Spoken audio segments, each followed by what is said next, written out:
agradecer al Ayuntamiento de Frigiliana todo el impulso que ha hecho para esta actividad, que para las personas que amamos nuestro pueblo, porque es lo más importante, el sentimiento más importante que tenemos por estar aquí hoy, es realmente muy de agradecer. El impulso que ha hecho tanto Mari Carmen como Alejandro para que esta actividad de la presentación del libro y la charla que tenemos hoy, la visita magistral de la que vamos a disfrutar hoy con don Antonio, es algo que sinceramente no tiene forma de agradecérsela nada más que disfrutando mucho y colaborando con esta visita.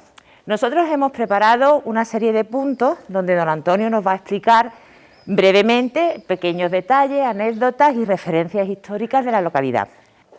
Bueno, pues voy a empezar con las mismas palabras que pronuncié la tarde en que se presentaba el libro. Yo no soy un erudito investigador ni tampoco un concienzudo historiador, solamente una persona que desde muy pequeño se interesó por la historia en general y en particular la historia de Frigiliana. Y de ahí, ya con 14 o 15 años, empezó todo el trajincillo este que tenemos montado, ¿no? Vamos a iniciar la marcha de este edificio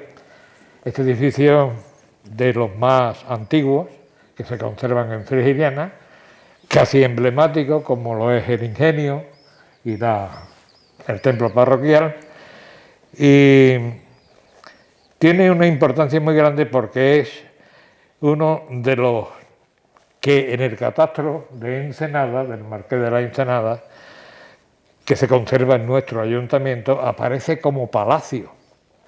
O sea que este edificio en el catastro es el Palacio del Apero. Palacio del Apero.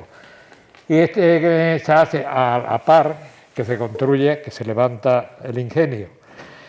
Ya cuando lleguemos al ingenio diremos algunas cosas que le corresponden. Y entonces este edificio, el Apero, como su misma palabra significa, pues, lugar donde herramientas y maquinaria se guardan para las labores agrícolas.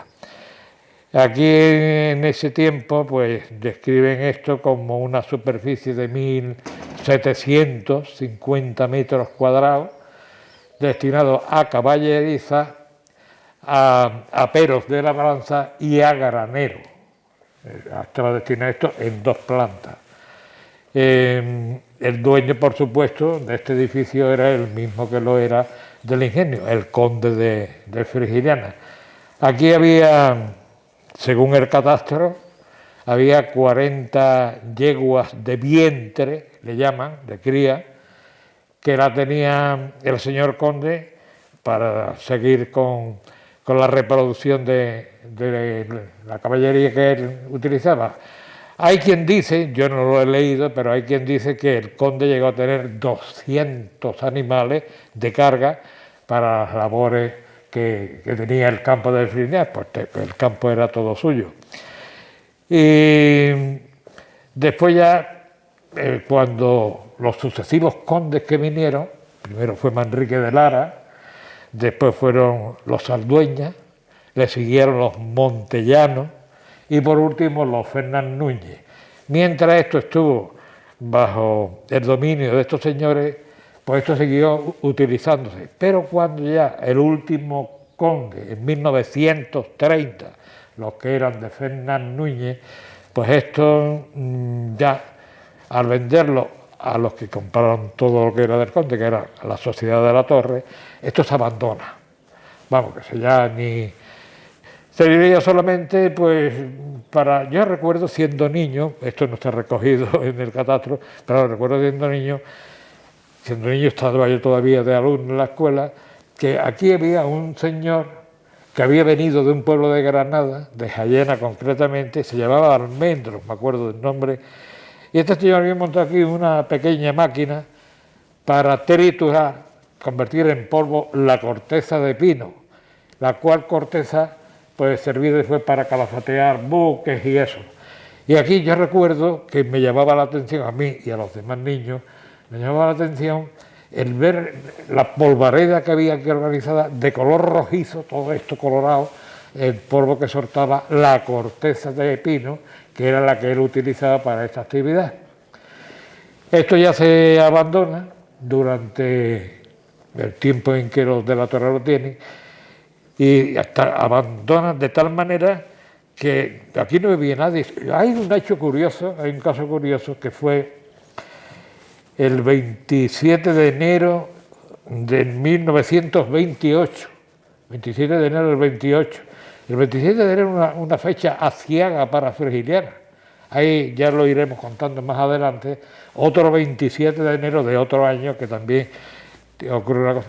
El 27 de enero del año 28 hay un huracán en Frigiliana, pero de tal manera que derriba 7 viviendas en la calle San Sebastián, y se mete también ese vendaval aquí en el Apero y derriba techos, y una mujer, una señora, me acuerdo el nombre, Ana Lorenzo Agudo, pues esta mujer estaba metida aquí, era muy pobre, no tenía casa ella, y entonces no había que pedir permiso a nadie, como la puerta estaba también derribada, se metían aquí y se protegían de lluvia, de vientos, de frío y demás.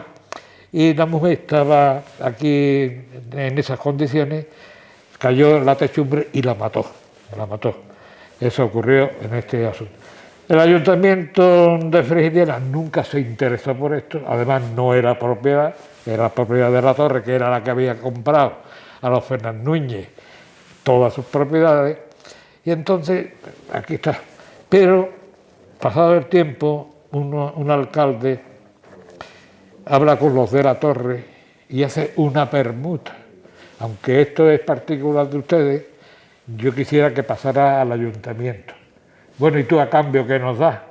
Pues a cambio vamos a dar unos terrenos que son del municipio, que están ahí un poco más abajo ya en dirección al río.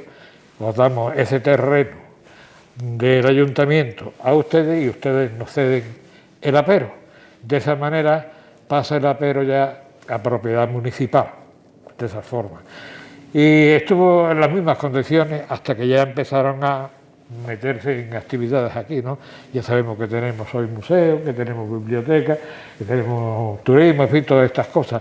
Pero esto es muy posterior. O sea que la propiedad que el ayuntamiento ejerce o tiene sobre este lugar viene de una permuta que el alcalde que había en esa fecha hace con un terreno que era municipal y se lo cede a la sociedad. Así que esa es un poquillo la historia de esto.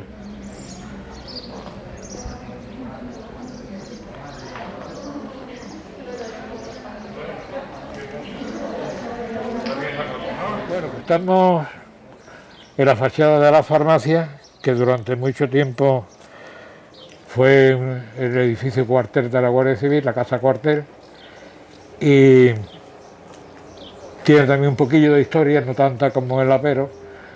Parece ser que aquí, en tiempos lejanos, pero lejanos quiero decir poco más o menos, sobre la fecha que nos hemos referido allá arriba, que aquí hubo una alfarería en los terrenos que están ocupados por el edificio y los que caen atrás, y claro, en esa alfarería pues se fabricaba todo lo que consistió, quitando las piedras y demás, toda la cuestión de ladrillos del edificio ese del ingenio. También aquí se elaboraron vasijas, como las tinajas, los cántaros, los lebrillos, los botijos, porque había un barro que daba lugar a que se pudieran elaborar todo esto. Y este edificio lo había construido en primeros años del siglo XX la duquesa de Fernán Núñez. La duquesa de Fernán Núñez era ya propietaria de todo lo que hoy es Frigiliana, o sea, tenía su ingenio, tenía su apero, la iglesia, por supuesto, dominada por la iglesia, pero administrada por ellos, y tenía al mismo tiempo todas las sierras, todos los campos. Como en ese tiempo había bastantes atracos, robos, en fin, la señora duquesa, para proteger sus propiedades, levanta este edificio. O sea que esto lo levanta la duquesa de Fernández en el año 1921, en el mes de julio me parece, se inaugura el edificio. Y a partir de ese momento es cuando la Guardia Civil se incorpora al edificio. Anteriormente ya existía la Guardia Civil.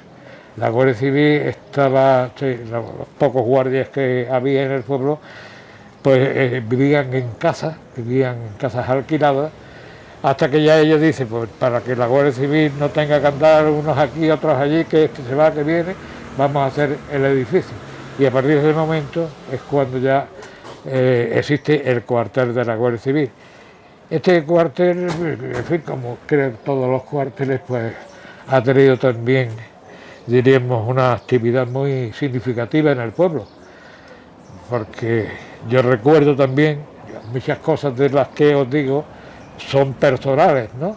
O sea, está, como hemos dicho, el catastro de Ensenada y iremos mencionando otros documentos, pero vamos, aquí concretamente en el tiempo que nosotros le llamamos la gente de la sierra, que era cuando la época del Maqui, que empieza en Frigiliana ya todo este asunto de la sierra en el año 46 y termina en el año 53. Pero aquí pues ocurrieron un montón de cosas desagradables, tristes y bastante fuertes. Aquí se daban palizas ahí en esos patios. Ahí había un patio que tenía su parra, y me acuerdo que un día ya mayor yo, le pregunto a un vecino, ya murió también el hombre, digo, Sebastián, allí en el cuartel, a ti te dieron también, mira Antonio, si la parra hablara, porque va a haber la parra ahí, que claro, aquí pues se le dio también. Aquí estamos hablando de un tiempo muy difícil para todos, no solamente ya las personas humildes, las personas que no tenían más remedio que buscarse la vida con trabajos duros, como era cuando se metían en esa sierra, a traer sobre los propios hombros cargas del Monte Bajo. Ahí venía el romero, el tomillo, la jara, etcétera, etcétera. Aparte de eso, la madera que venía para la maquinaria del ingenio. Pero aquí, yo recuerdo, lo mencioné me parece el otro día cuando lo del libro, que se cumplían 71 años del crimen de la Loma de las Vacas. Pues a los pocos días de aquel crimen, como eso produjo en el pueblo un efecto muy triste, vino un capitán de la Guardia Civil con carta blanca de Capitanía General de Granada, para tomar aquí las medidas que él considerara que tenía que hacer para castigar lo que había ocurrido. Entonces, ¿qué hace este capitán? Pues llama a las personas más significativas del pueblo, lo que nosotros conocíamos con el nombre de señorito. Entre los señoritos estaba el señor alcalde, o sea, el señor alcalde, primera autoridad, que al mismo tiempo era señorito porque tenía más medios que otra gente.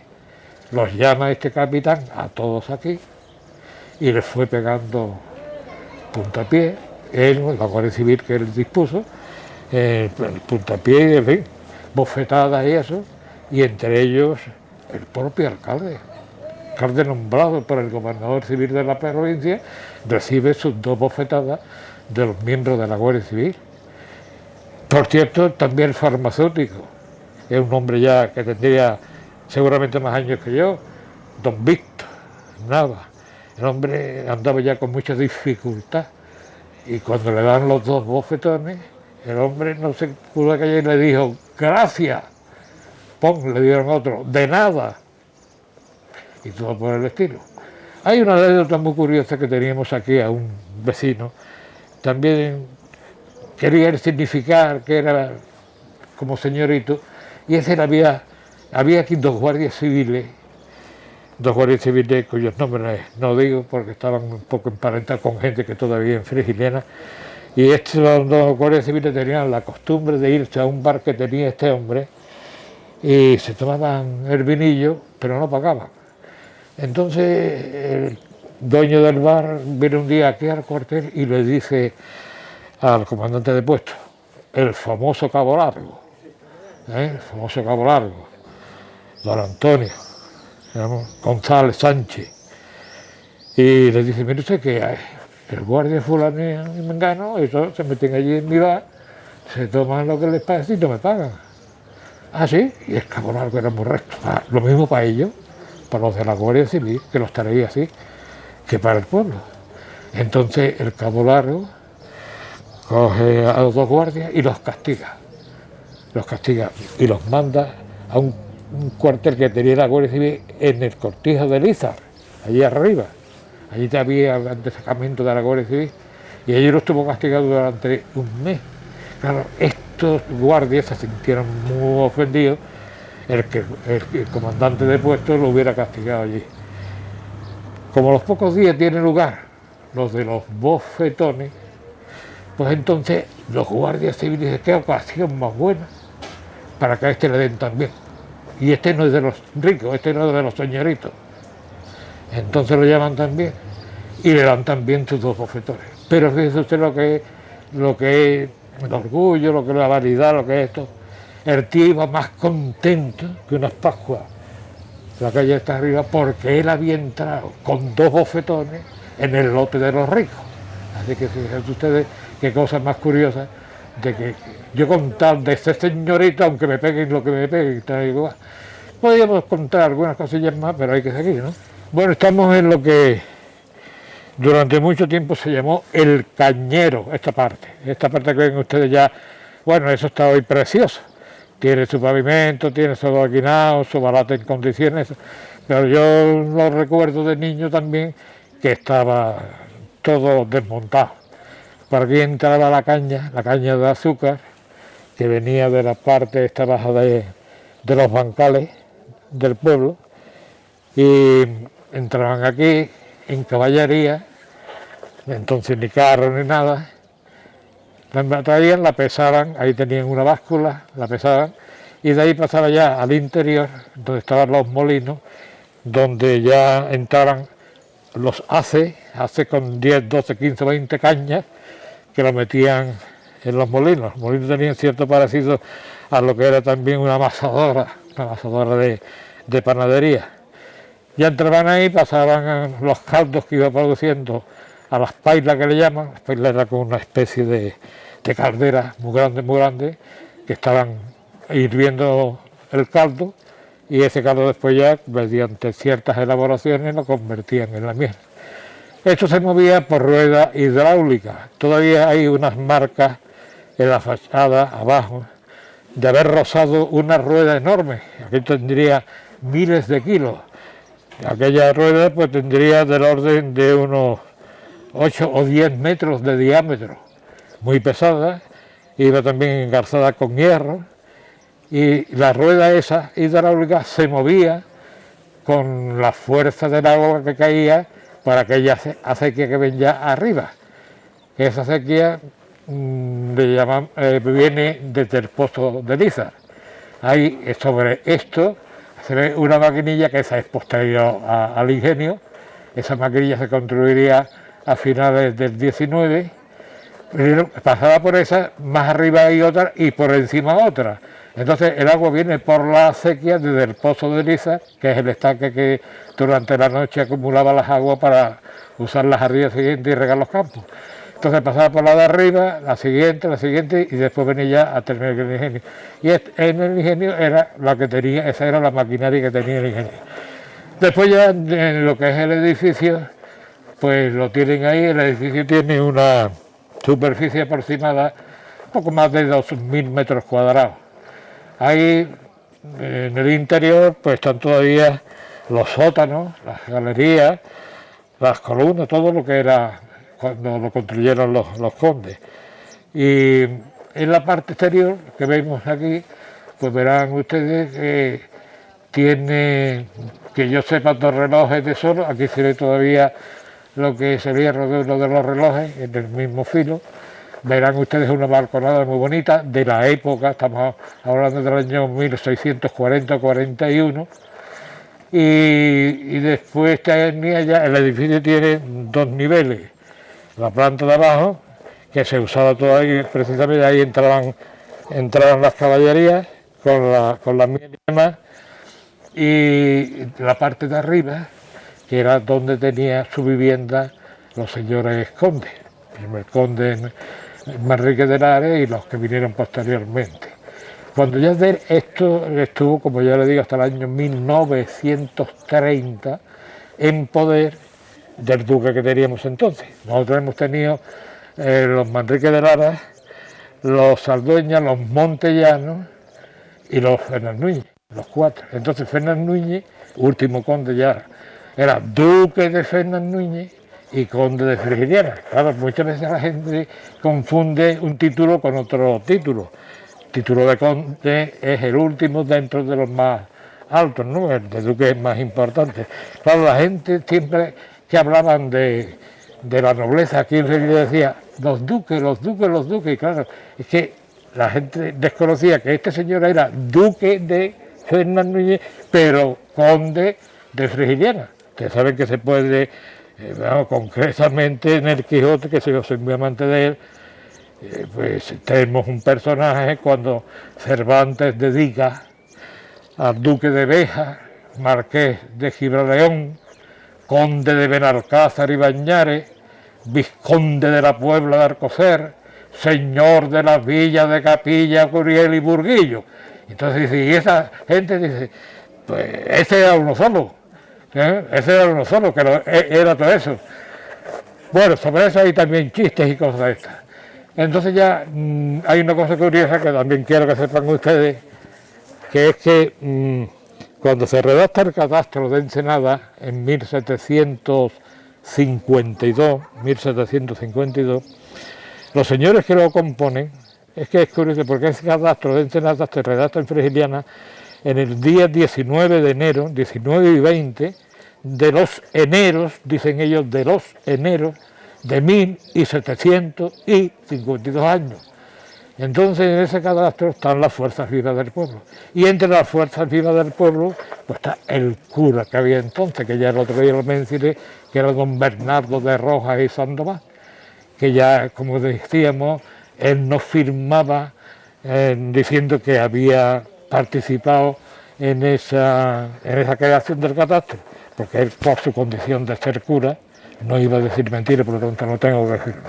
Bueno, pues precisamente cuando redactan el catastro, ahí van metiendo todos los vecinos de Frigiliana con su vivienda, con toda la familia que tenían, que por cierto eran numerosísimas todas en ese tiempo, y también, esto me está fallando un poco, y también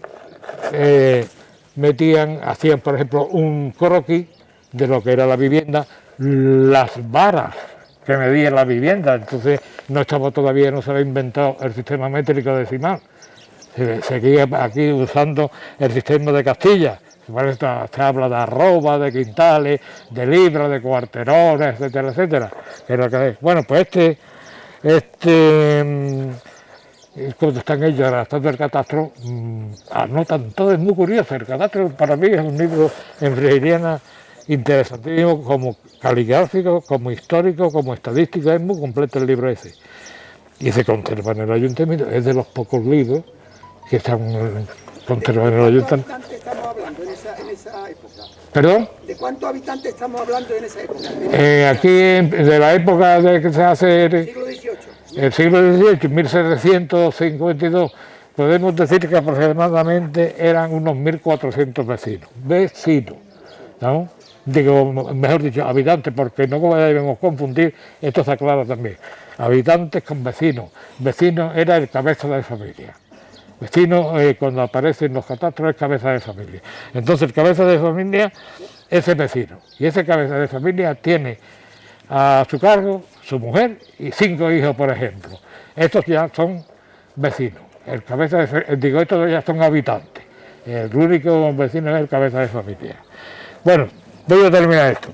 Cuando preguntan esta gente que están haciendo el catastro, que hay que ponerle al conde, hay que ponerle también un aprovechamiento de su trabajo, de lo que tenía, porque ellos te decían, fulanito de tal y tal, arriero, se le calcula de renta diaria 1 real, 1,5 reales.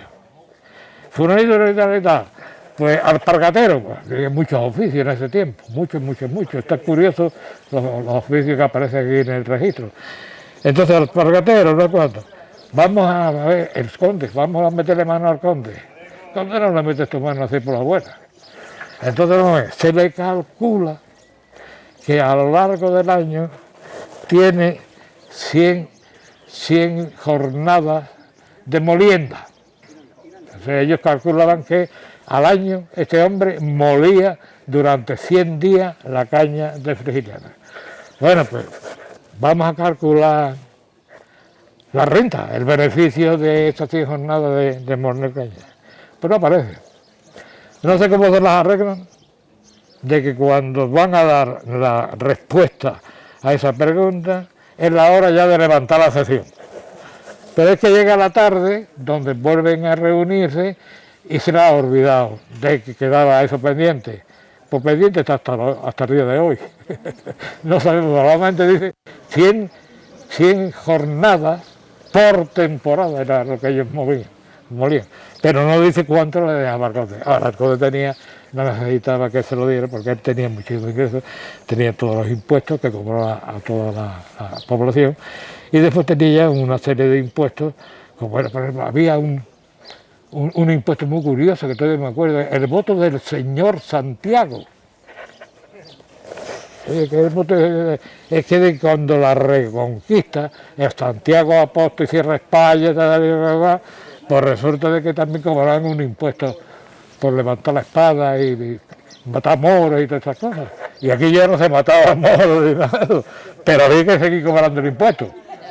Y como eso, ya os digo, si tiene ocasión, yo le pediría al ayuntamiento, ahora que está aquí la concejala Carmen, si fuera posible que ellos resumieran, sacaran de ahí, es que hay cosas muy curiosas que el pueblo la desconoce. Yo tengo fotocopiado todo el catastro, todo, pero esa labor no es mía, esa labor es del ayuntamiento. Entonces, curioso porque el catastro tiene 40 preguntas, hay que dar 40 respuestas, pero ahí aparece todo lo que era en frío. Ahí aparecen las colmenas, aparecen las cabras, aparece, pues que os digo, el número de aves de corral que tenía fulanito de tal, cuántas gallinas, cuántas esto, lo que le dejaba cada... Pero vamos, el catastro de Ensenada, saben ustedes que se llama así porque fue el marqués de la Ensenada el que lo levantó. Él no se llamaba Ensenada, este hombre fue ministro con el rey Carlos III. Este hombre se llamaba Zenón de Somodevilla y Goicoechea. O sea, más vasco no puede ser, ¿no? Bueno, pues vamos, ¿no? Pues estamos extendiendo, ¿no? Bueno, habla un poquito de la fachada, ¿quiere? Nos ponemos por allí y cambiamos de posición. Y que la gente está cansada también, estamos aquí al sol. Te pido que hemos puesto una botellita de agua aquí para que la cojáis, para que el camino se haga más ameno. Bueno. El Marqués de Ensenada está digitalizado en la biblioteca, que en un... ¿Así? Incluso para préstamo o para consulta está a disposición de todo, Pues de todo el mundo. es que es el libro más antiguo que hay actualmente en el pueblo.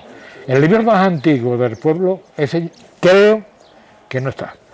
El libro más antiguo del pueblo estaba en la iglesia, en el archivo parroquial, y empezaba en el año 1690. Precisamente el libro era el registro de bautismo. Y aparece allí la primera persona que bautiza, o por lo menos que registra como bautizado en Frigilía, que era Diego Martín de Lara. Mire esto cómo se ha aprendido, ¿eh? ¿Qué balcón más largo? Pues justamente debajo, donde está ese ventanal, estuvo el escudo de los montellanos. Ahí estuvo campeando durante un montón de años. Y después ya el ayuntamiento, que le hizo también otro favor a la Sociedad de la Torre, se lo llevó y lo colocó en donde está la fuente, que allí había una fuente azul. Ahí casi no se ve de aquí, pero vamos, poco falta. Este escudo estuvo primero aquí, campeando. La fachada, lo verán ustedes de ladrillo, tiene color, hay un montón de esgrafiados que son rombos y cuadrados, y de color, diríamos, de la miel. Color de la miel tiene también algo rojizo, Esto yo recuerdo, también vuelvo a usar el testigo de mi infancia, cuando niños venimos por aquí y todo esto que ven ustedes blanco estaba también esgrafiado, como verán ahí muy perdidos, los cuadros, los rombos y demás. Y es que hubo un alcalde que por un lado pues, hizo una labor buena, pero después era también caprichosillo y Frigiliana se presentó a un concurso de mejora y embellecimiento de los pueblos de la provincia. Y entonces vamos a presentar Frigiliana blanco, blanco, blanco. El pueblo estaba ya blanco, todas las fachadas, terrados, paredes y demás del pueblo estaban muy blancas, pero esto no estaba blanco. Y entonces este día hombre dijo, vamos a poner por lo menos del ventanal hacia abajo de blanco. Entonces metió aquí también el escobón, y esto pues quiera que no desentona, ¿no? Porque esto seguiría con su esgrafiado y con sus rombos, sus cuadrados, sus tonos de miel, etcétera, etcétera, hasta abajo. Como decíamos cuando estábamos allí enfrente, la parte de arriba era la casa del señor conde. Y abajo tenía él sus oficinas y demás. Y aquí teníamos, por aquí también entraba la caña que venía más bien de esa parte del campo de Frigiliana. Se medía por ahí y ahí tienen allí una capilla, porque el conde tenía a sus trabajadores un montón cuando llegaba la zafra. Zafra era la corta de la caña y entonces tenían muchos trabajadores, de día y de noche no paraban de moler caña. ¿Y para qué? Como entonces se llevaba muy rigurosamente el cumplimiento con la Santa Madre Iglesia, para que sus trabajadores no tuvieran que perder tiempo en ir a escuchar misa a la parroquia, y a la iglesia principal, pues entonces creó ahí también aquello que le llamamos nosotros durante mucho tiempo la iglesia del ingenio, que era la capilla del ingenio, donde la familia y sus trabajadores pues escuchaban misa y otros oficios de la iglesia.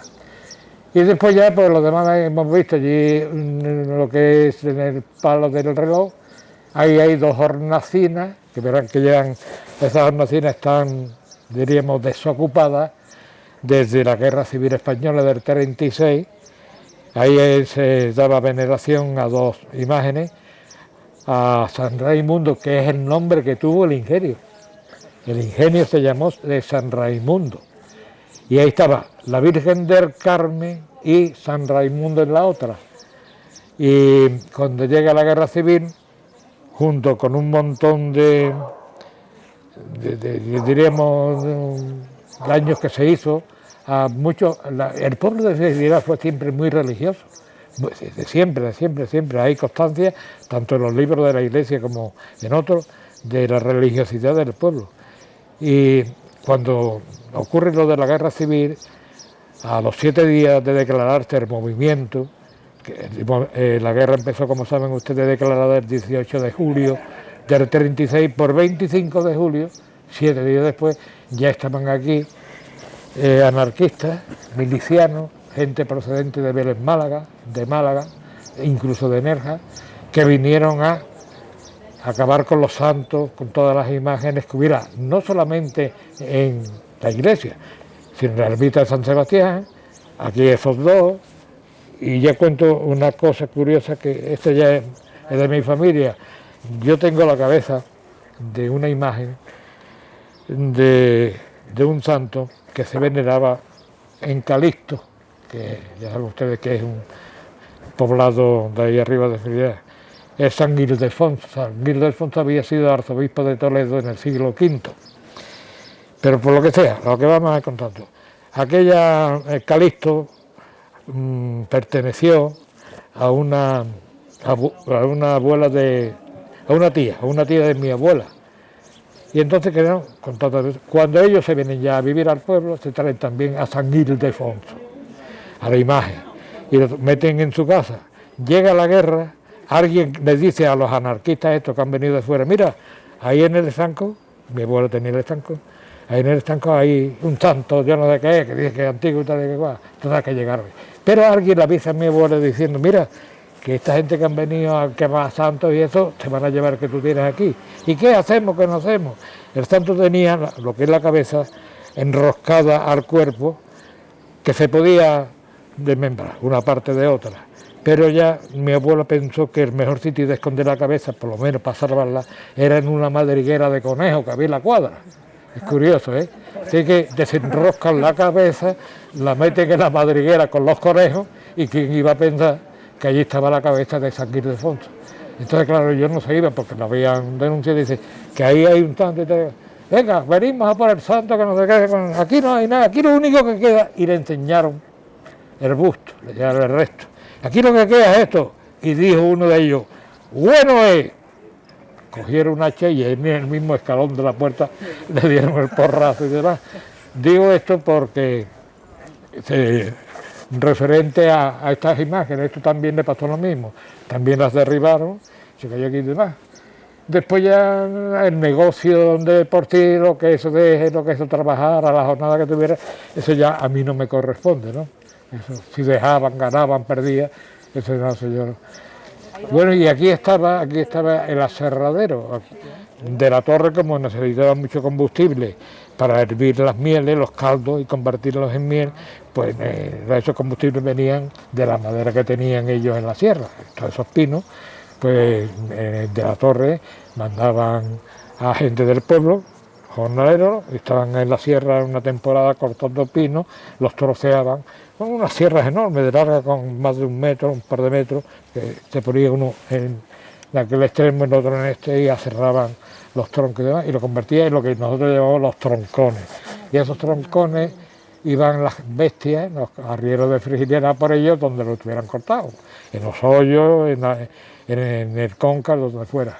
Y lo traían aquí, que por cierto, las criaturas cuando iban también a la sierra para traerle los troncones de ellos a su aserradero, yo hablo de los tiempos de 10 o 12 años míos, que le daban por cada arroba que pesaran los troncones, le daban 1 peseta. A ver, una arroba son 11,5 kilos. Había que traer pues 14 arrobas, por ejemplo, para ganar 14 pesetas. Esas se troceaban, se hacían tablas con ellas, se hacían molduras, se hacían muchos pinos. No los troceaban, los traían completos para techar las casas, ¿no?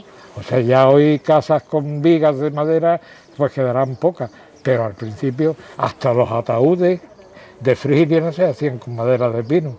Ese ataúd que el otro día nos hablamos cuando tocó el asunto de la cofradía de Ánimas, Ánimas tenía un ataúd o caja para trasladar sus muertos de su cofradía al cementerio. Los metían, los llevaban al cementerio, los metían allí en un nicho o lo echaban en la fosa común, se traían otra vez nicho en un ataúd, y así servía un montón de veces para trasladar muertos de un punto a otro. Que se daba el caso de que, claro, muchos cadáveres no iban en condiciones, pues podrían dar los clavos, que se desencajaba aquello, y algunas veces pues había que meter el muerto, ponerle la tapa a la caja y liarle un par de vueltas de cuerda, porque si no se te caía el muerto en medio de la calle. Y se daba el caso que alguno cayó. Y el que estrenaba un ataúd nuevo, la familia estaba muy contenta, porque este ataúd lo estrenó mi abuelo, mi padre, mi primo, y eso es un orgullo. Fíjate lo que es la mentalidad de. ¿Vámonos? Bueno, ahí así estaba el aserradero, que hacían tablas también para las cajas de madera que servían después para pasas, para meter la pasa, y tablones y puertas para los vecinos. Ahí estaba el granero de los Reales Pósitos.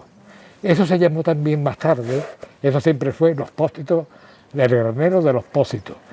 Pero más tarde, durante la guerra, se llamó el centro porque lo utilizaron algunos sindicatos y partidos políticos para el centro de su partido, ¿no? El centro obrero se llamaba. Había algunos que cuando había que aclamar esto, pues se equivocaban, como eran pobrecillos, muchos de ellos analfabetos, pues algunos en vez de decir viva el centro obrero, decían viva el santo obrero, viva el santo obrero. Aquí están 1, 2, 3, 4, 5 y 6, que son los arcos donde ahora mismo se ve un pared, o se ve puerta, o se ve ventana. Eso está recogido todo cuando se crean los pósitos. Con los pósitos no se sabe exactamente cuándo se crea. Ahí hay una fecha puesta, pero los pósitos seguramente existieron aquí desde que los reyes católicos conquistan toda esta zona de la Axarquía. Los reyes católicos conquistan Belén Málaga en el año 1487 y posiblemente ya se crearan los pósitos, porque el cardenal Cisneros, que era regente de Castilla, se creó en toda España más de 200 pósitos. La misión del pósito era interesante. Aquí se guardaban los granos de las buenas cosechas y que sobraban, y vamos a dejarlo ahí porque el año que viene no sabemos cómo vendrá. Y entonces de ahí se prestaban a los agricultores las arrobas o libras de trigo que precisaban para la siembra, o se les vendía. Había ahí también, de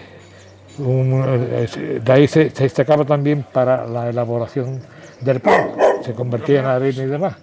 Así que aquí es curioso porque en el catastro pues se recogen todos los detalles, las medidas que tienen las varas de largo, los 6 ventanales, esto que hemos dicho, 6 arcos, a veces también parte de qué material usan, por ejemplo, para hacer.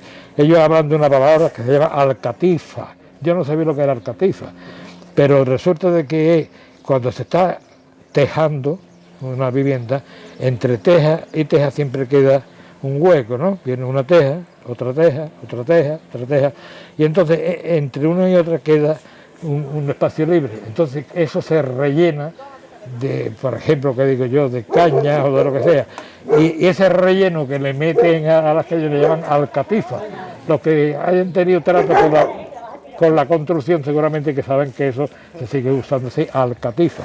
Y ahí tenéis el escudo que hablábamos de que campeó debajo del balcón principal del ingenio. Ese escudo estuvo ahí debajo. Era el escudo de Montellano, efectivamente. Este era el Montellano. Y entonces estuvo ahí. Bueno, esta calle se llama hoy del Darra, en honor del jefe de los moriscos, cuando se dio la batalla del Peñón de Frigiliana, la batalla del Fuerte. Antes se llamó calle Corrales. Toda esta calle está arriba. Porque cada... La verdad era suya. Seguramente. ¿Te lo has perdido? Ya no me puedes reclamar. Entonces, donde vemos hoy las puertas, era la entrada a corrales. Había un corral, otro corral, había cerdos, había mulos, había conejos, había gallinas, y entonces eran tantas, hasta arriba, que la calle Corrales ya empezaron a la gente a llamar Corralón, de tantas. Y esto se ha llamado la calle Corralón, o calle Corrales. Ustedes se preguntarán, ¿qué hay aquí que tenga algo de curiosidad? Pues esta casa misma. Por supuesto, lo que llamamos el túnel. Aquí, cuando estaban los franceses llegaron a Frigiliana en julio del 1810. La guerra de la independencia empezó tardía como hoy, fíjense ustedes, es curioso, ¿verdad? 2 de mayo de 1808, cuando el alcalde de Móstoles, Antonio Torrejón, llamó a España, ¿no? Dice: españoles, la patria está en peligro, Madrid parece víctima de la perfidia francesa, venía a salvarla. Y entonces es cuando empieza la guerra de la independencia. Aquí llegan los franceses en el año 10, no en el 8, llegan en julio, los franceses establecen ahí lo que llamamos la Loma de la Ermita, donde están las escuelas de vivienda, donde están los de las cofradías, la Casa de Hermandad. Y ahí acamparon. Los franceses estaban siempre allí, además no permanecían fijos.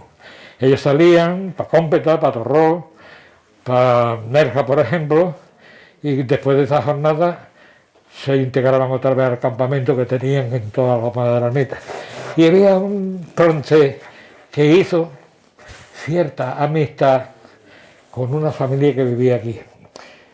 Y entonces esta familia tenía chiquillos chicos, había una escasez de alimentos muy grande, y el francés, cuando recibía su ración de allí del campamento, parte de ella se la traía para ayudar a la familia, sobre todo para el chiquillo y demás.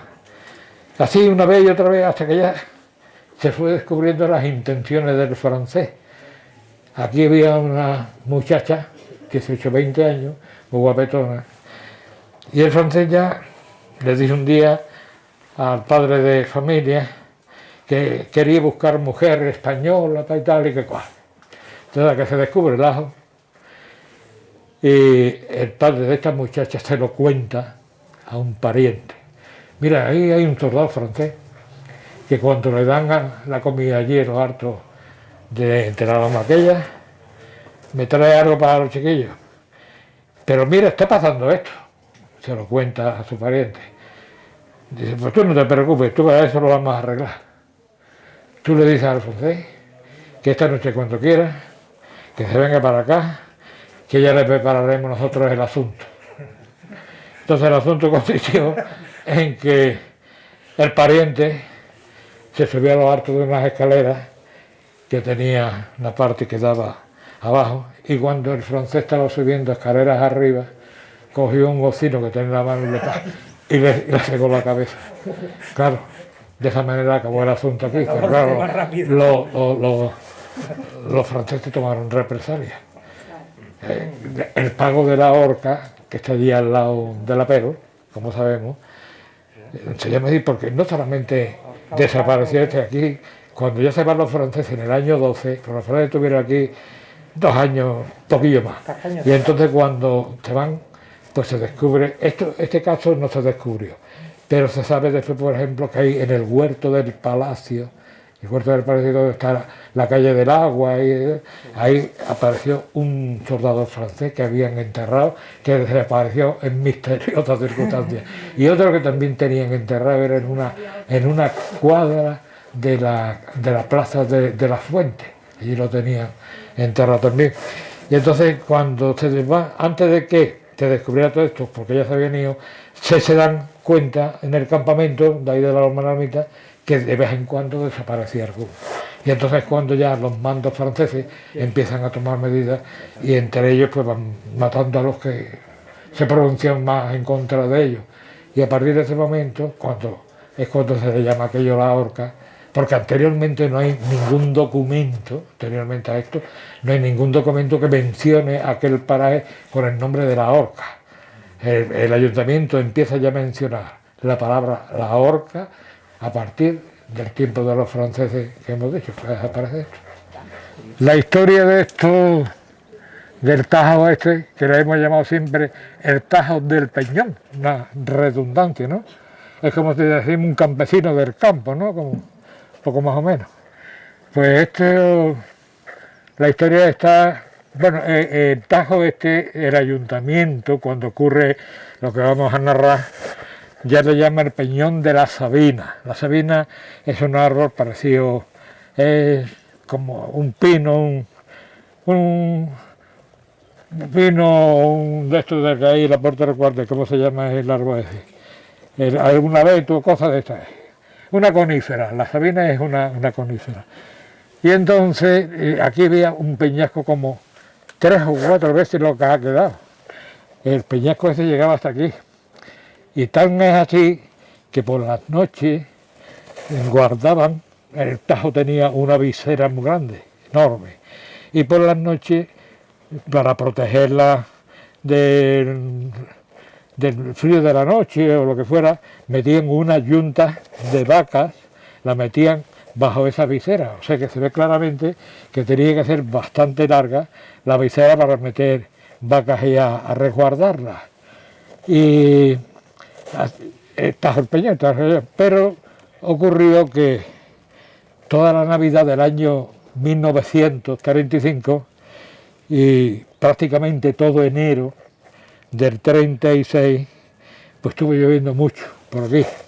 Tan es así que la tierra que soportaba el peso del Tajo, pues se reblandeció, y llega el día 27 de enero del año 36 y el Tajo amenaza con caer sobre esta parte.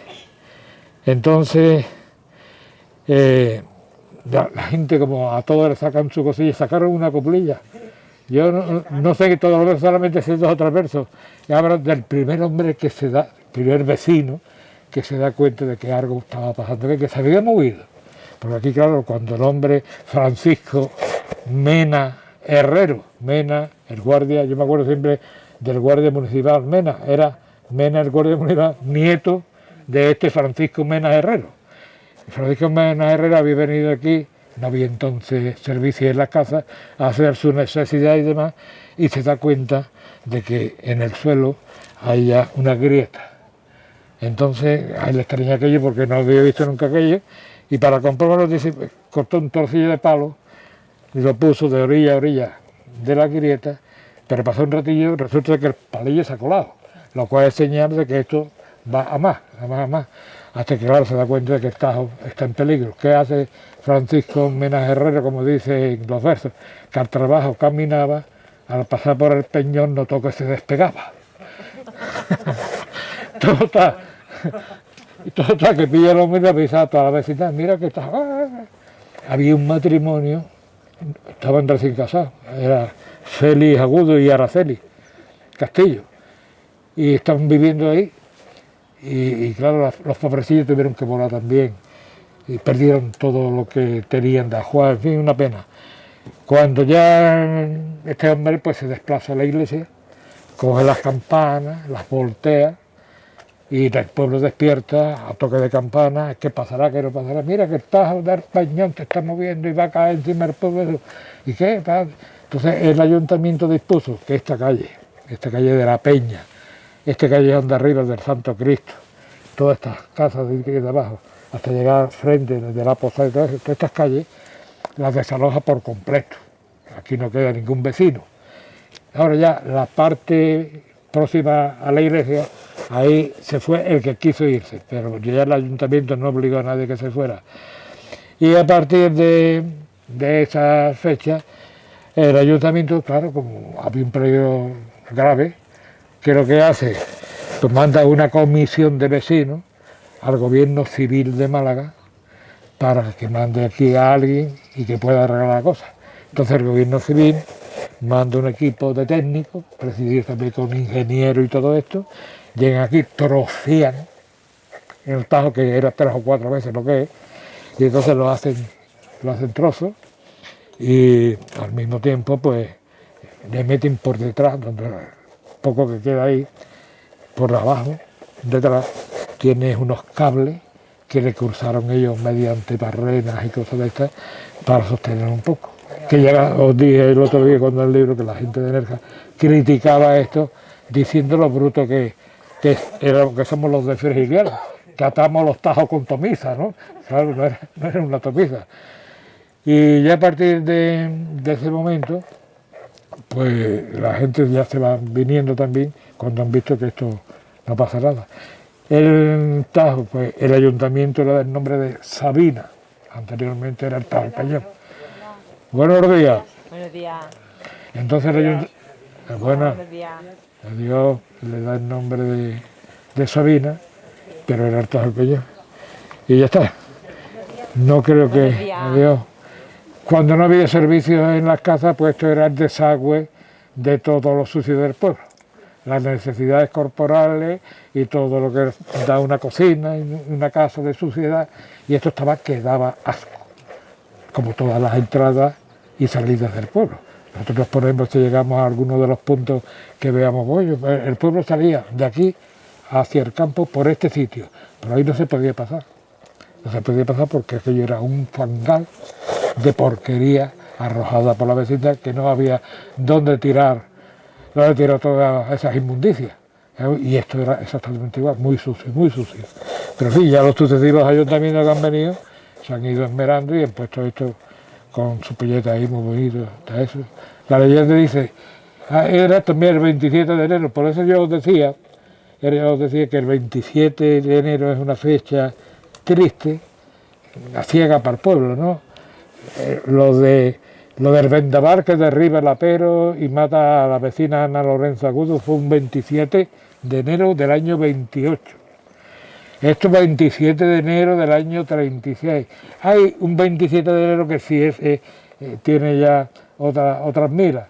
Es cuando se reúnen los duques de Fernán Núñez para celebrar en su palacio de Madrid un concierto de caridad, recaudar fondos y dárselo a los vecinos damnificados por los terremotos del año antes. Así que está el 27 de enero del 85, que es para recaudar fondos para los terremotos. Y este 27 de enero con el movimiento y el otro 27 de enero, claro, en años distintos, ¿no? De aquel de la Pera. Esta es la casa que yo quiero que vean, que es casa típica de la época morisca. Fíjense ustedes en el arco, fíjense en los escalones que tienen y esa la tengo yo recogida con una foto del año 60 por ahí, donde hay precisamente del movimiento del Tajo Feliz, no Antonio, que era Antonio Ludo, y está aparejando, poniendo el aparejo a un mulo, aquí en la misma entrada, y la tengo yo tomada como casa típicamente morisca, fíjense ustedes los muros muy gruesos, el arco y demás. Y señor, en esa casa de arriba empecé yo mi trabajo de maestro.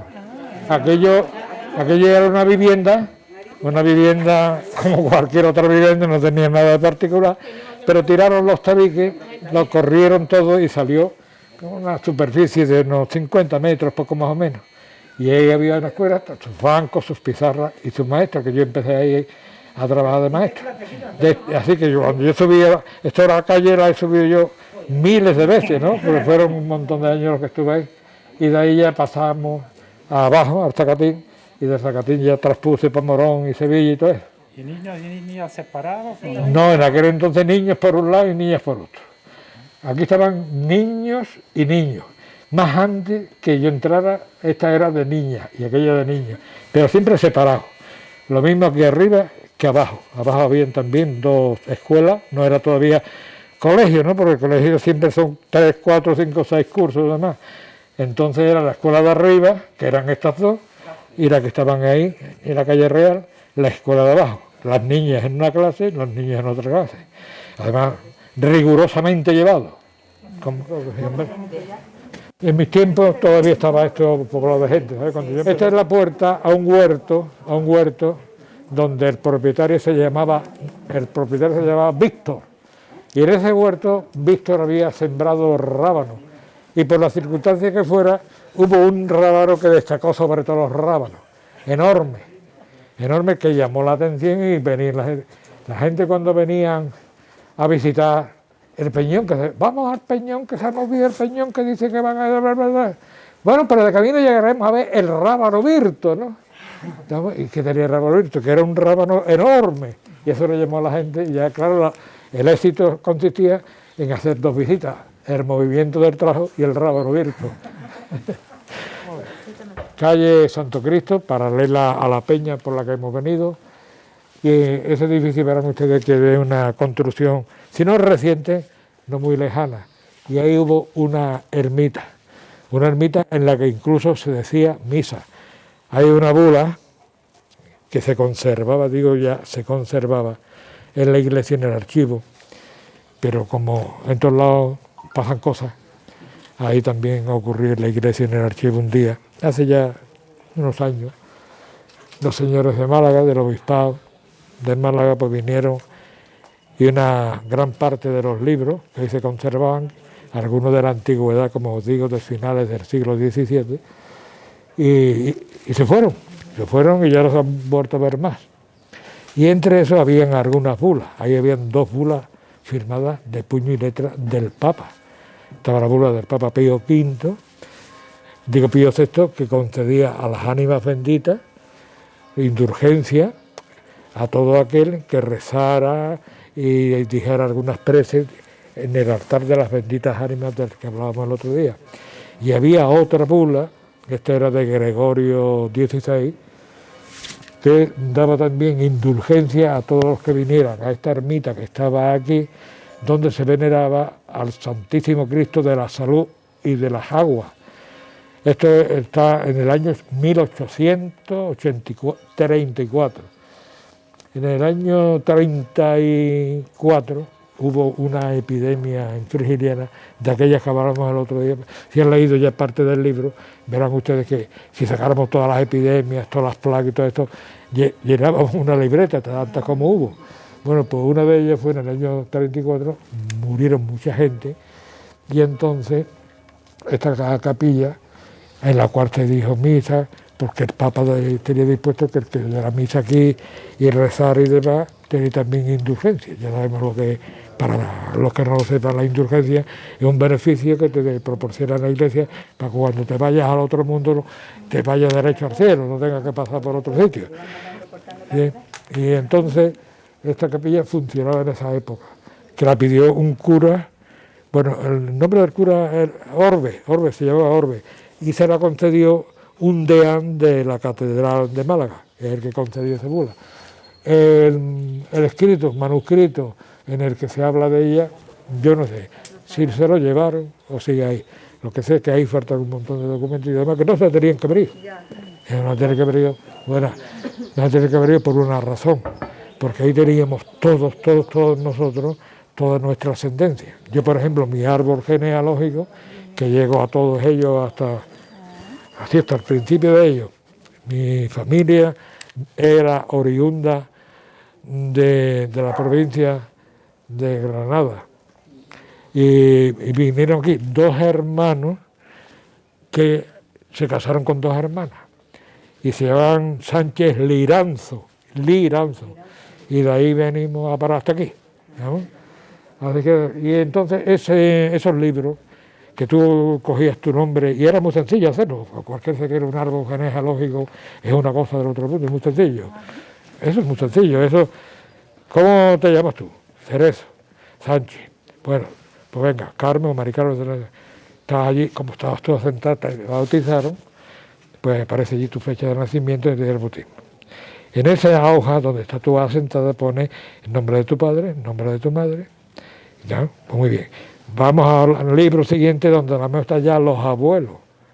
Fulano de tal, mengano de tal. Como todos se repiten en todo ello porque había veces que venían hasta los, no solo veces bisabuelos, sino los trisabuelos. Es decir, ¿de dónde vienes tú? Y entonces era muy sencillo. Tú ibas de libro en libro, diríamos de atrás para adelante, hasta que llegaba ya el último que ya no venía ninguno.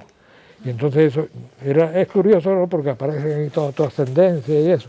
Pero en fin, yo no puedo afirmar que dónde está ni dónde no está, quién se lo llevó ni quién no hizo nada, que tenía que haber hecho.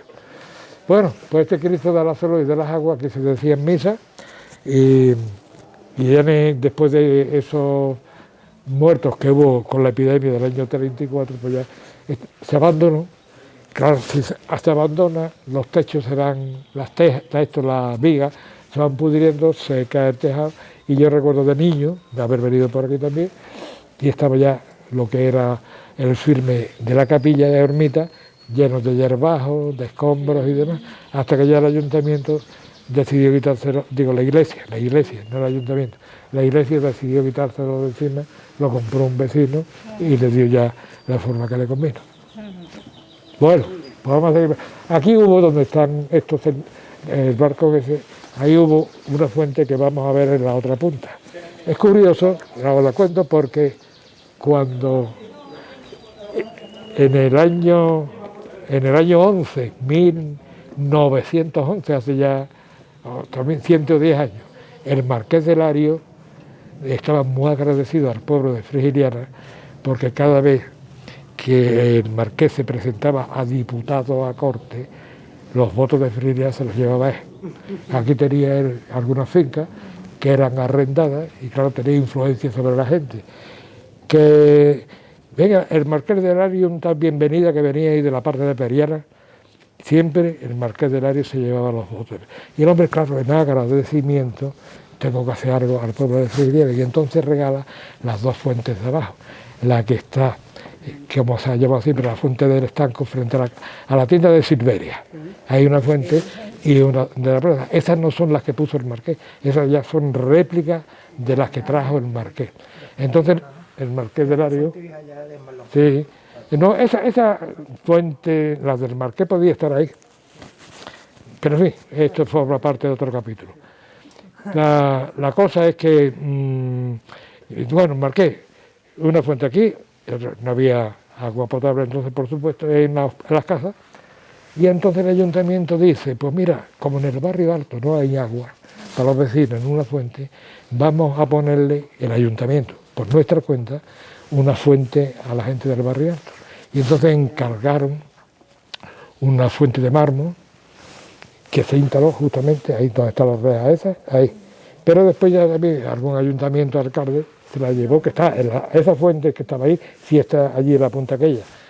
Y entonces el ayuntamiento por su cuenta dice, vamos a poner, y es curioso, lo cuento porque tiene de curioso lo que costó el pilón de mármol, la tubería que viene desde el mismo Pozo Lisa, aquí, y lo que el marmolista tuvo que cobrar y todas las cosas esas.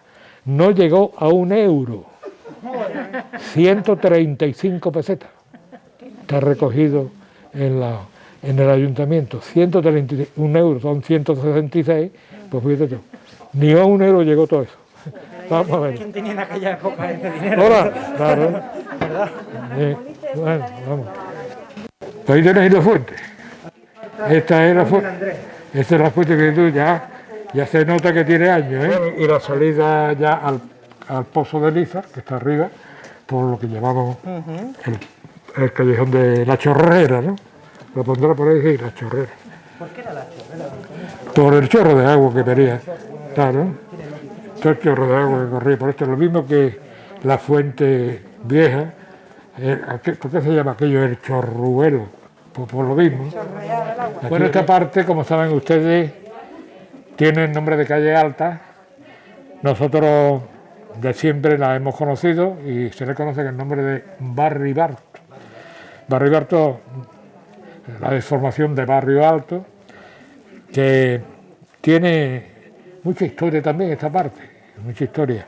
Pasa es que también pertenece al grupo de la historia triste, porque aquí cuando la época que decíamos antes del maqui, de la gente de la sierra, pues en toda esta zona había mucha gente que colaboraban con los que estaban en la sierra.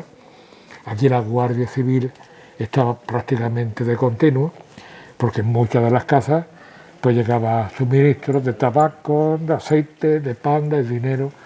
Dinero menos, el dinero lo proporcionaban los de la sierra, como los de la sierra pues muchas veces llamaban anónimos y pedían dinero y cosas de estas, pues ese dinero le servía a los de la sierra para comprar, que lo pagaban muy bien, porque si, por ejemplo, 1 litro de aceite en ese tiempo valía a lo mejor, que estaba muy caro el aceite en ese tiempo, valía casi lo que era un jornal de un trabajador, todo el día trabajando para ganar 15 pesetas, que valía un pan y 1 litro de aceite, fíjense ustedes.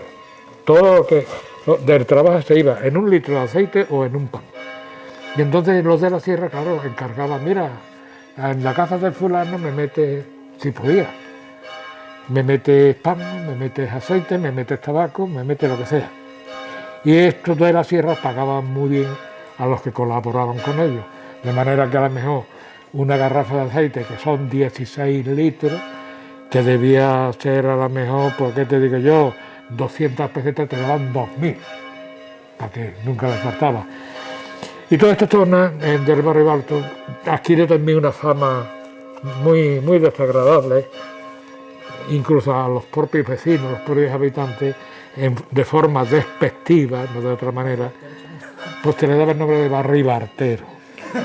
Sí. Y eso era una palabra ofensiva, porque además se decía con esa intención. ¿Ser barribartero qué quiere decir? Pues sí, el barribarto. Pero coincidía todas estas cosillas que dijo. Y entonces decirle en el sentido que se le decía, pues ya sabemos que implicaba desagrado para el que recibía ese nombre. Hoy día, pues todo esto, como vemos, está prácticamente abandonado. Es una pena que se haya perdido. Pero claro, quien puede comprar esto son gente venida de fuera, ya con edad, le pasa unos años, ya se ponen viejos, ya no pueden utilizar sus piernas para venir aquí arriba y por eso toda esta parte está prácticamente despoblada. Es una pena, pero así es. Así que estamos en la zona del barrio Alto. El barrio Alto empezaba en lo hondo del Zacatín para arriba, todos esos callejones que pueden haber, hay un callejón nada más, y toda esta parte también hasta llegar la parte del túnel era también barrio Alto. Y hay censo, hay estadísticas de la iglesia hecha por la parroquia que son muy de fiar, ¿eh? Muchas veces hemos comentado la cosa de la iglesia en plan también un poco así de despectivo, ¿no? Pero no, la Iglesia tenía una influencia muy grande y tenía para generaciones posteriores más validez lo que decía la Iglesia que lo que podía decir el ayuntamiento. Yo recuerdo de cuando se formaban las quintas para hacer servicio militar, el funcionario municipal tenía que buscar los nombres en el registro civil de Frigiliana o en el ayuntamiento, los censos. Pues no estaba el hombre tranquilo, después de ver el registro municipal y el registro civil del juzgado, si no iba a la iglesia y en los libros de bautismo buscaba los nombres para ver si faltaba alguno que en el ayuntamiento o en el juzgado no estaban y la iglesia los tenía. ¿Por qué podía darse ese caso? Porque la iglesia nunca desperdiciaba un plomo. Nace un niño, como la gente estaba muy mentalizada, hay que bautizarlo. Y entonces, claro, no sé ¿quién iba a dejar a un niño sin bautizar? Eso era una deshonra para la casa.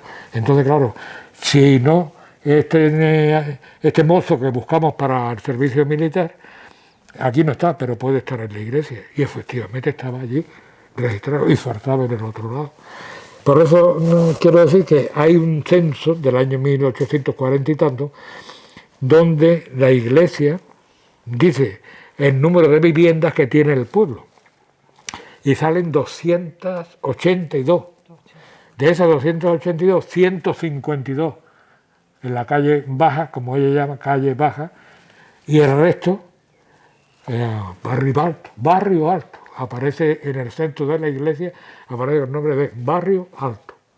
Así que otro detalle. Vamos a hablar un pelín del callejón de los Ávila. Y es que ahí durante muchos años vivieron varias familias que se apellidaban Ávila. Eran tantos que se pensó de dar en conjunto solamente el nombre a un Ávila. Y entonces se pensó en Santa Teresa de Ávila. Entonces, todos los Ávilas que habían ahí, Ávila Cerezo, Ávila González, o Ruiz Ávila, o lo que fuera, se unificaron con Santa Teresa de Ávila. Eso fue por los años 60, poco más o menos.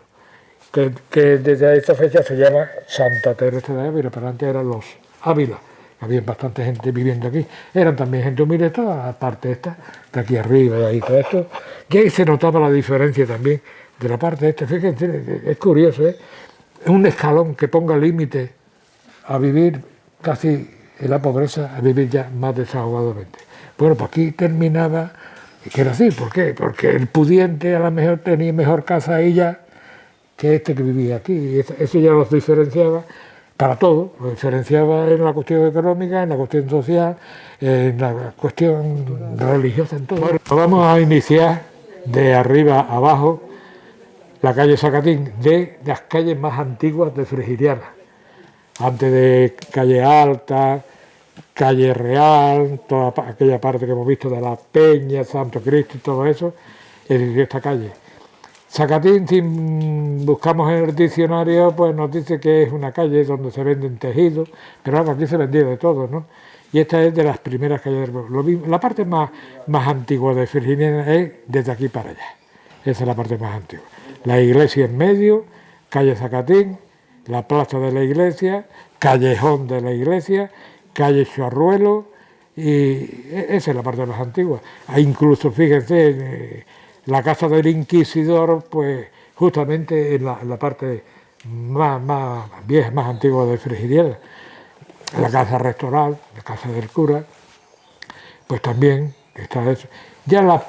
Ahora, toda la parte de abajo tenían significativamente pues más importante que todo esto, porque ahí abajo hay un montón de casas que eran de los ricos, hay algunas puertas o portalones de los que eran los ricos, que te pone la inicial del propietario, y hay una casa ahí en la plazuela que pone una B mayúscula, la otra hoja de la puerta una N mayúscula también, Blas de Nava, que se eran de los ricos. Blas de Nava y su consuegro Pepe Nava, pues se turnaban en el poder. Don Blas de Nava, juez, pasado un tiempo, don Blas de Nava, alcalde, y don José y Pepe Nava, de juez. A los 3 o 4 años, pues estaban ellos, ¿no? Hay una anécdota curiosa que tiene la parte... a estos señores, que eran todos ricos, pues era el don por delante, don Blas de Nava, don José Nava, pero eso era en su presencia. Después a espalda pues era Pepe Nava y Blas de Nava. Entonces una madre manda a su niño, llégate al ayuntamiento y le dices al alcalde, el chiquillo, a Pepe Nava, tú no le vayas a decir Pepe Nava, tú le dices don José Nava, don José Nava, pero que el chiquillo con la Pepe Nava. Total, que llega al ayuntamiento, dice, ¿está don José Pepe Nava? Ha dicho mi madre que me dé no sé qué. Vamos para adelante.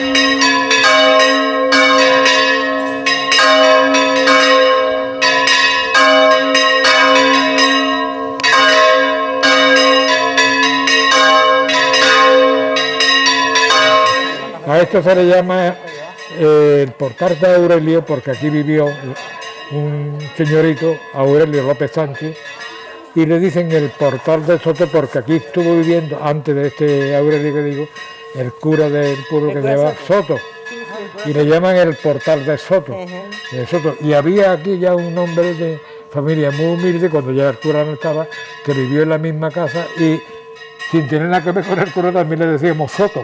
Así que el que entraba ahí era Soto, fuera cura, fuera fraile, ¿no? El poder de las ánimas, como decíamos el otro día cuando la presentación del libro, este se llama, allí lo tienen ustedes, Callejón de las Ánimas. Y esto es que las ánimas benditas, como ya hablábamos de un poder tan grande, pues tenía su corral de ánimas, su callejón de ánimas. Tenía allí un aprisco para las cabras de ánimas, todo de ánimas. Todo eso era obra de don Bernardo de Rojas, ese cura que estuvo aquí 47 años de servicio ininterrumpido. Llegó en 1713, me parece, y falleció aquí, que por cierto está enterrado aquí, en la iglesia, cuando se enterraban dentro de la iglesia, en el cementerio de la iglesia, está enterrado, y dejó, como ya dijimos aquella tarde, dinero para que le dijeran 500 misas realizadas. Claro, de lo que había porque cobrado, claro, él había haciendo. metido, había inculcado a la gente misas y misas y misas y misas. Entonces, a tanto la misa, todo ese dinero lo he ido yo dejando para mí también. Entonces yo, cuando muera, tendré una cantidad de dinero enorme para que me digan también misas, pero me las han pagado lo que es importante. Quería alcanzar la eternidad. Bueno, Paco, Sánchez, ¿tú te acuerdas cuando venga, este hombre es mayor que yo y seguramente sabe más historia que yo. el cementerio cuando estaba ahí? Sí, señor. Bueno, yo me acuerdo de la Caja de la Caridad, de la Caja de la Caridad, que era una caja que tenían para... Esta es mi niña, sí. Sí, señor, pues ya hemos hablado un poquillo de la Caja de las Ánimas, y ya cuando ya se ponía en muy mal estado, La caja de la caridad. la caja se ponía en muy mal estado y el fondo casi se iba a desprender. Mi padre se acordaba de su bien. Pero tú te acordarás de haber visto la caja en un rincón ahí en la iglesia. Sí, hombre, no me digas que no estoy... Yo estuve de monaguillo con don Domingo y yo me acuerdo que en el nicho de la Virgen de los Dolores, que entonces era de nuestro Padre Jesús, allí cuando se usaba para los pobres, cuando ya se había usado, se metía allí dentro, atrás, que había unos escaloncillos para entrar. Yo me acuerdo cuando estaba la Virgen de la Aurora allí en la... En lo harto de Altamayor. Sí, que la echaron abajo y le partieron la cabeza. ¿Has visto? Bueno, ¿Has visto qué desastre? Paco, hasta luego, hombre. A ver, y compra un libro de los tuyos. Bueno, allí están.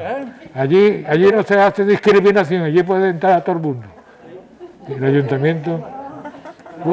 Bueno, pues mira, diciendo que nada más con ver el monumento la fuente, pues prácticamente está todo dicho. Esto lo estableció, lo creó el primer conde de Frigiliana, el que ya se entendió con el ingenio, el apero y todo esto, y por aquella fecha también coloca la fuente. La visión de la fuente, pues primero darle agua en una fuente pública al pueblo, entonces había que ir muchas veces al campo. Ahí un poco más abajo, donde termina esto formando un balatillo, había otra fuente que le llamaban el Pilarillo, ¿no? Le llamábamos el Pilarillo. Entonces, claro, cada cual daba su opinión de qué agua era mejor, si la de la fuente vieja o la del Pilarillo. Había quien detestaba el Pilarillo porque decía que la cañería que conducía el agua al Pilarillo, que venía el agua desde allá arriba, desde el pozo de Lizar, pues entonces pasaba por ciertos corrales, que había cabras, que había cerdos y eso, y parte de esa suciedad se podía contaminar. Decían que ahí, bebiendo el agua aquella, se podía coger alguna enfermedad. Sin embargo, esta no. La cuestión es que desde mediados del 17 ya está hecho. Verán ustedes que se ha conservado el escudo de los Manrique, allí lo tienen ustedes con su corona y sus cuarteles y todas las leyendas habidas y por haber. Verán en los 3 caños, que eso los vi yo, eso desde siempre, y además es curioso porque aparecen 3 cuadrados, pero en forma romboidal, los de los extremos, y el centro totalmente cuadrado. Una cosa curiosa, pues precisamente donde está el muro, vamos a llamar el pilar donde cae el agua, que está ya muy gastado en su borde, de haber subido y bajado tanto cántaro y tanto eso. También aquí bebían los animales, los mulos, cabras y perros, en fin.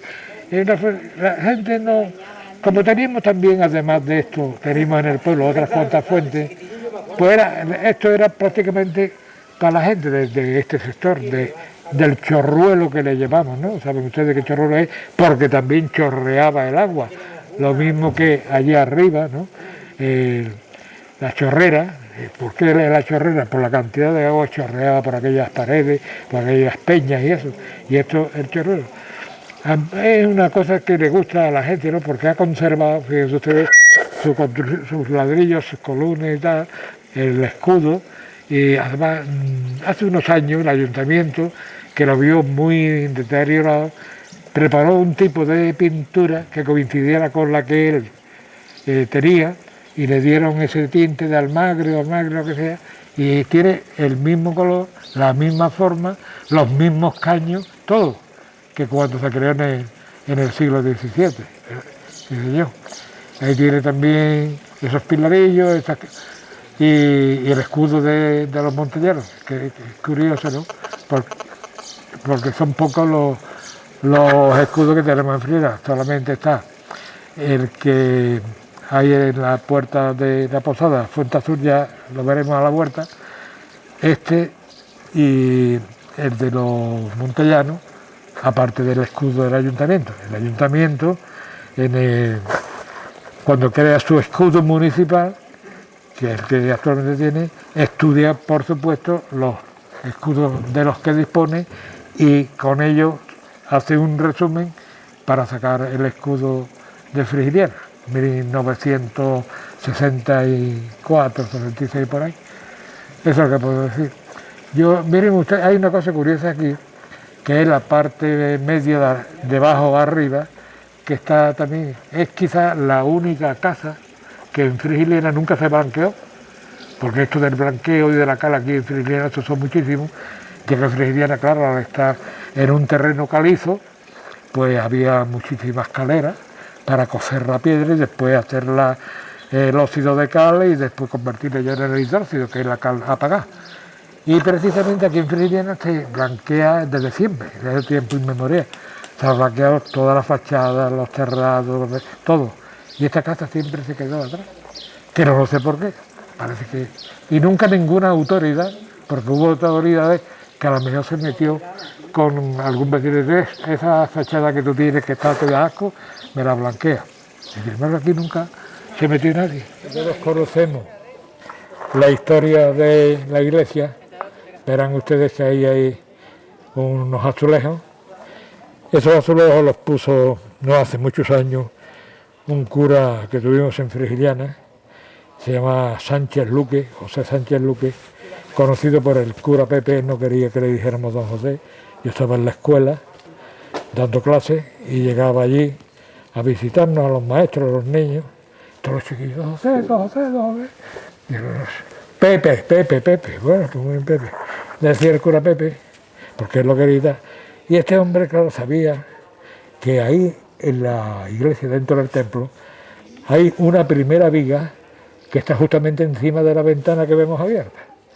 La primera, que le llaman viga de aire, porque es la única viga de todas las que hay que no está sostenida como las otras en distintos puntos, tiene solamente los puntos de sujeción de los extremos y le llaman viga de aire. Y en esa viga de aire hay esa inscripción exactamente con el mismo tipo de letra que están viendo ustedes en aquellos azulejos. Y eso lo sacó el cura Pepe.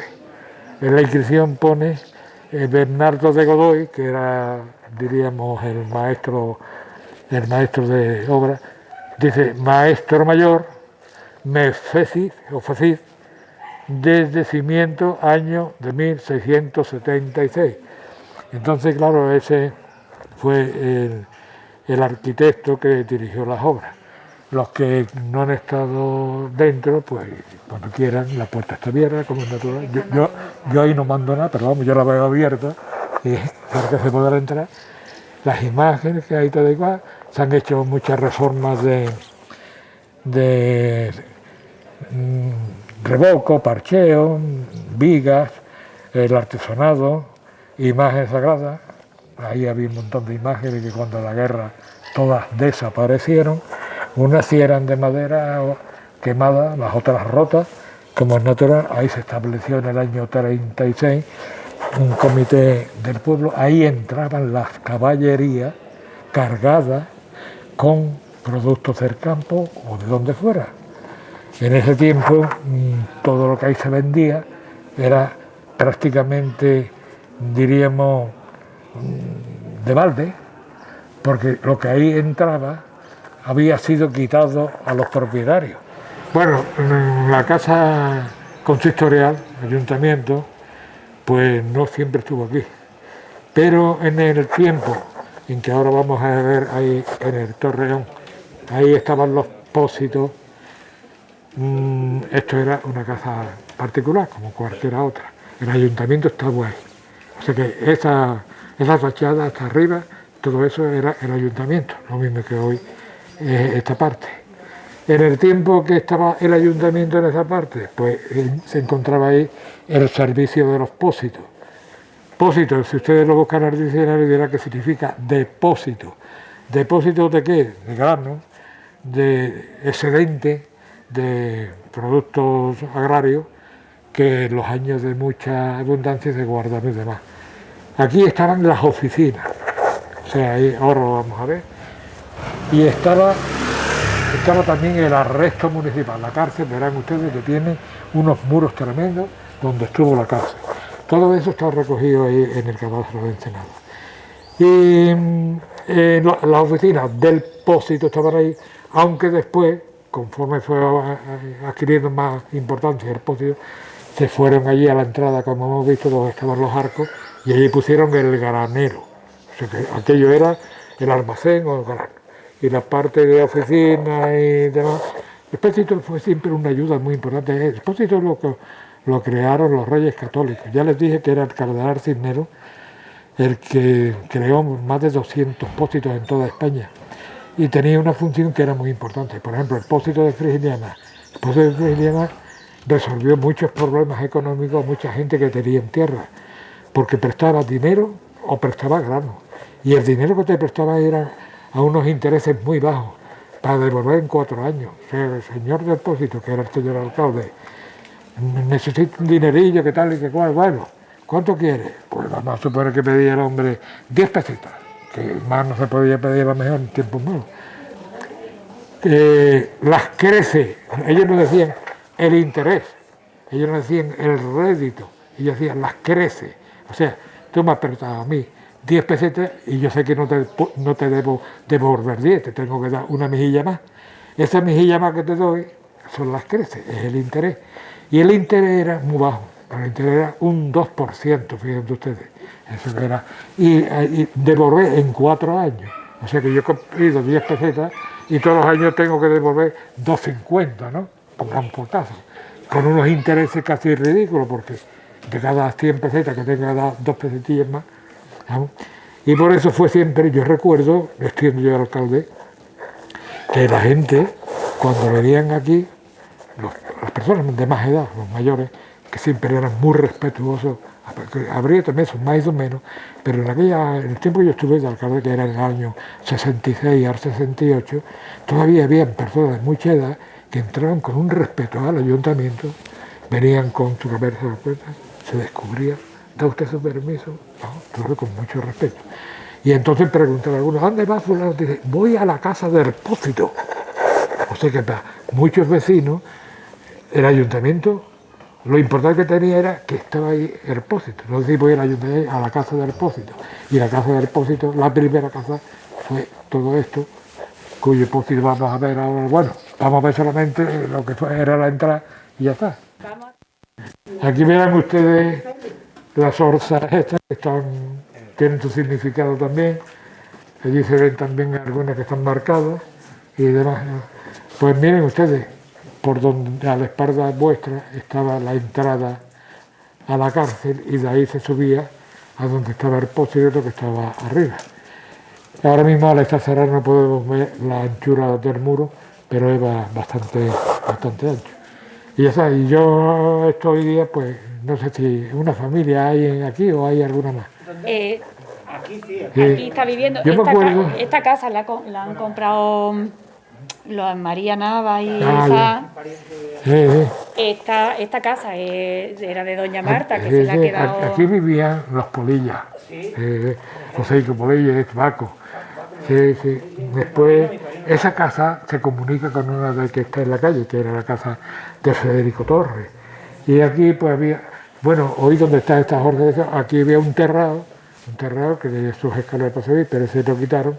Y ahí vivía el que la mañana de los terremotos salió el hombre pobretico con él. Vivía Félix Agudo y Araceli, aquellos que los terremotos aquí, el movimiento del Tajo las pilló allí. Y ya está, yo. Y después ya esto lo compró, aquí vivía en Álvarez, la familia Álvarez, y esto lo compró una extranjera de las primeras que vino a Frigiliana, doña Marta, y ahí estuve viviendo y demás, yo ya tampoco sé de quién es y demás. Y se ha acabado. Pues muchísimas gracias, don Antonio, porque nada, es lo he hecho daría lo he hecho con... Primero yo...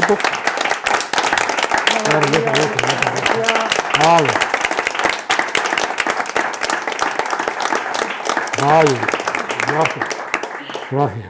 Que lo he hecho yo podía decirte a ti o decir al señor alcalde, mira, yo ya no puedo, que si la cintura, que si las piernas, que es decir, no me da la gana, así rotundamente, ¿sí? Y en vez de decirlo de esa manera, pasé más fino, le dice la otra, pero a mí me gusta. Dice que sarna con gusto no pica, dice Refán, y es verdad. Si no me gustara a mí esto, pues ya hubiera buscado alguna. Eso es lo primero. Un achaque. Sí. Segundo, la mayor parte, si no toda, pero una gran parte de lo que se ha ido diciendo, eso está contenido en el libro que muchos tienen. Y esa parte de los libros se dio también en la escuela. Se sabe los que estuvieron durante unos años conmigo. Entonces se une todo, ¿no? Las explicaciones de la escuela, que si el libro, que eso, y como a mí me gusta también esto, y además me ha servido para recordar muchas cosillas, porque yo hacía tiempo que no me metía por algunos de estos sitios. Por ejemplo, yo en el barrio Alto, pues yo hace tiempo que no pasaba por allí. Y gusta también recordar lo que era cuando tú tenías muchos años menos. Así que muchas gracias también a vosotros. Y hasta cuando quieran ustedes. Pues en plantilla, que te vamos a meter, don Antonio. Te lo dije esta mañana, digo, es meterte en plantilla. Efectivamente. Sí, en plantilla. Lo malo es que cuando llegue a mi casa dice, bueno, 10 jornadas. ¿Cuántos reales? Reales no lo llamo. Así que ya está. Nada, me alegro de que nos haya acompañado y ya está. Vale, no, venga. Ya está bien.